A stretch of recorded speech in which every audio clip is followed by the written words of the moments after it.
With clothing, my suggestion is just the simpler the better. The country that you're going to be in is really hot, and so you don't necessarily want to wear a lot of layers.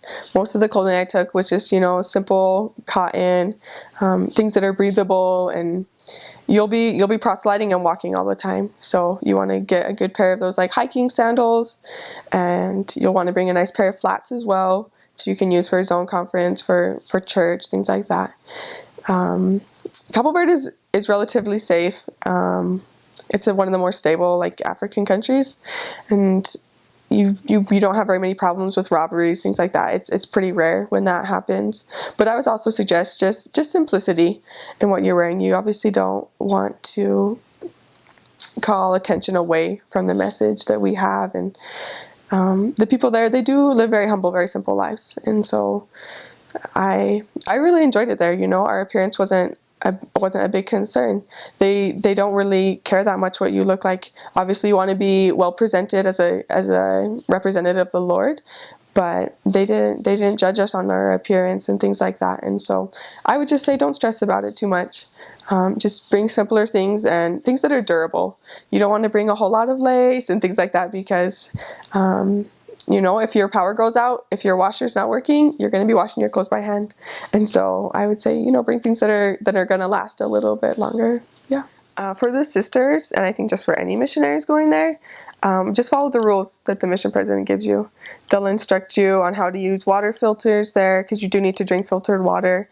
They'll give you tips on how to clean your produce. You need to bleach it when you bring it home. You can't just, buy it at the store and like eat it. You have to clean it with bleach and things like that. And if you follow those tips, you won't get sick, or not very often at least. I would recommend to the sisters that you do, I took supplements of like calcium and like a multivitamin. I took things like that because sometimes the diet isn't very well rounded, especially some islands it's kind of hard to get produce, things like that on a regular basis. But yeah, the mission president's great. They'll give you lots of information about how to stay healthy and good things to eat, things like that. So I would just follow their advice, yeah. I would recommend that while you're there in Cabo Verde, that you are wise and that you're obedient. The mission president is inspired, and he sets the rules and the guidelines that he does for a reason. And probably the person you want to listen to the most, above all else, is the Holy Ghost. There were several instances on my mission where we were out proselyting, and at nighttime there, especially those last, maybe between 7:30 and 9 or 9:30, those last couple hours of your proselyting, it is pretty dark. They don't have a lot of street lights. People don't have porch lights. You might want to bring a little flashlight to proselyte with, but there were distinct impressions that we received, my companion, that, we shouldn't go down that street tonight.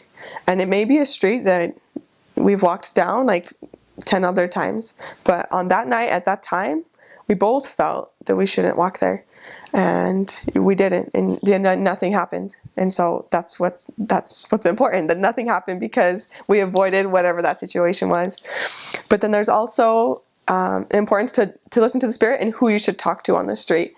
There were also lots of times where you just feel, I should go talk to that person right there.